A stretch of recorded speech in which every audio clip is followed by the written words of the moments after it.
ഫ്ലിപ്കാർട്ടും axis ബാങ്കും കൂടി ടൈപ്പായിട്ട് വരുന്ന ഫ്ലിപ്കാർട്ട് ആക്സിസ് ബാങ്ക് ഡെബിറ്റ് കാർഡാണ് ഇന്നത്തെ വീഡിയോ. അപ്പോൾ ഒരു ഡെബിറ്റ് കാർഡ് നമുക്കിപ്പോൾ ഫ്ലിപ്കാർട്ടിൽ പർച്ചേസിന് വേണ്ടി യൂസ് ചെയ്യാൻ പറ്റുന്ന രീതി ആക്സിസ് ബാങ്ക് ഇൻട്രൊഡ്യൂസ് ചെയ്തിട്ടുണ്ട്. Flipkart Axis bank debit കാർഡാണത്.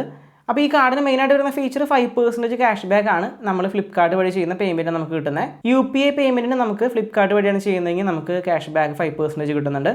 But ഇവിടെ ഒരു ക്രൈറ്റീരിയ വരുന്നുണ്ട്. മിനിമം ട്രാൻസാക്ഷൻ 3500 രൂപയ്ക്ക് മേലെയാണെങ്കിലാണ് നമുക്ക് 5% ക്യാഷ് ബാക്ക് കിട്ടുക. മാക്സിമം നമുക്ക് ഒരു മാസം 780 രൂപ വരെയാണ് ക്യാഷ് ബാക്ക് ആയിട്ട് കിട്ടുന്നത്. 15% നമുക്ക് ഓഫ് വരുന്നുണ്ട്. ഡൈനിങ്ങിൻ്റെ കേസിൽ സെലക്റ്റഡ് ആയിട്ടുള്ള 1000+ റെസ്റ്റോറൻറ്റ്സിലാണ് നമുക്ക് 50% ഓഫ് വരുന്നത്. ഈ കാർഡിൻ്റെ ജോയിനിങ് ആൻഡ് ആനുവൽ ഫീസ് വരുന്നത് 500 രൂപ + GST ആണ്. ജോയിനിങ്ങിന് 500 രൂപ + GST വരുന്നുണ്ട്.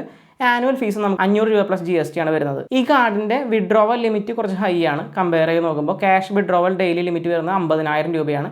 അതുപോലെ തന്നെ പർച്ചേസ് ലിമിറ്റ് ഡെയിലി നമുക്ക് വരുന്നത് 5 ലക്ഷം രൂപയുടെ പർച്ചേസ് ലിമിറ്റ് ആണ്. ഈ കാർഡിൻ്റെ കൂടെ നമുക്ക് പേഴ്സണൽ ആക്സിഡൻറ്റൽ കവറേജ് പ്രൊവൈഡ് ചെയ്യുന്നുണ്ട്. 5 ലക്ഷം രൂപയുടെ കവറേജ് ആണ് വരുന്നത്. അതുപോലെ എയർ ആക്സിഡൻറ്റ് കവറേജ് നമുക്ക് 1 കോടിയുടെ വരെ കിട്ടുന്നുണ്ട്. പർച്ചേസ് പ്രൊട്ടക്ഷൻ പ്ലാനും കൂടി ഈ കാർഡിൻ്റെ ഒപ്പം വരുന്നുണ്ട്. 50,000 രൂപ വരെയാണ് പ്രൊട്ടക്ഷൻ പ്ലാനായിട്ട് നമുക്ക് കിട്ടുന്നത്. ഈ കാർഡ് എടുക്കുമ്പോൾ നമുക്ക് ഇനീഷ്യൽ ഫണ്ടിൻ്റെ ആവശ്യം വരുന്നുണ്ട്. 25,000 രൂപയുടെ ഫണ്ടാണ് വേണ്ടത്. ആവറേജ് മന്ത്ലി ബാലൻസ് വരുന്നതും 25,000 രൂപയാണ്. ഈ കാർഡ് വഴി നമ്മൾ ചെയ്യുന്ന പേയ്മെൻറ്റ്സിനൊക്കെ നമുക്ക് ക്യാഷ് ബാക്ക് കിട്ടുന്നത് 90 ദിവസത്തിന് ശേഷമാണ്. അതുപോലെ തന്നെ എൻ്റെ അഭിപ്രായത്തിൽ ഈ കാർഡ് എനിക്ക് അത്ര വെർത്തായിട്ട് തോന്നിയില്ല. ഈ ഒരു ഡെബിറ്റ് കാർഡ് നമുക്ക് എടുക്കണമെങ്കിലും പകരമായിട്ട് SBI ബാങ്കിൻ്റെ ക്യാഷ് ബാക്ക് ക്രെഡിറ്റ് കാർഡ് എടുത്തു കഴിഞ്ഞാൽ എല്ലാ പ്ലാറ്റ്ഫോംസിലും നമുക്ക് 5% ക്യാഷ് ബാക്ക് പ്രൊവൈഡ് ചെയ്യുന്നുണ്ട് ആ കാർഡ്.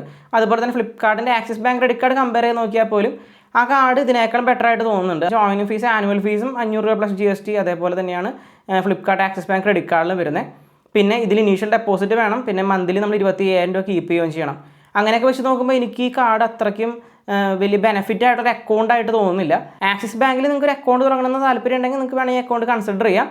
ബട്ട് 25,000 രൂപ ഇനീഷ്യൽ ഫണ്ട് ഡെപ്പോസിറ്റ് അതുപോലെ ആവറേജ് മന്ത്ലി ബാലൻസ് 25,000 രൂപ കീപ്പ് ചെയ്യാനായിട്ട് നിങ്ങൾ റെഡി ആയിരിക്കണം. ഇന്നത്തെ ഈ വീഡിയോയിൽ ഈ ഒരു കാർഡിനെ കുറിച്ച് ഡീറ്റെയിൽ ആയിട്ടാണ് പറഞ്ഞത്. നിങ്ങൾക്ക് വീഡിയോ ഇഷ്ടപ്പെട്ടെന്ന് വിചാരിക്കുന്നു. ഈ കാർഡിനെ കുറിച്ച് എന്തെങ്കിലും ഡൗട്ട് ഉണ്ടെങ്കിൽ തീർച്ചയായിട്ടും കമന്റ് സെക്ഷനിൽ കമന്റ് ചെയ്യുക.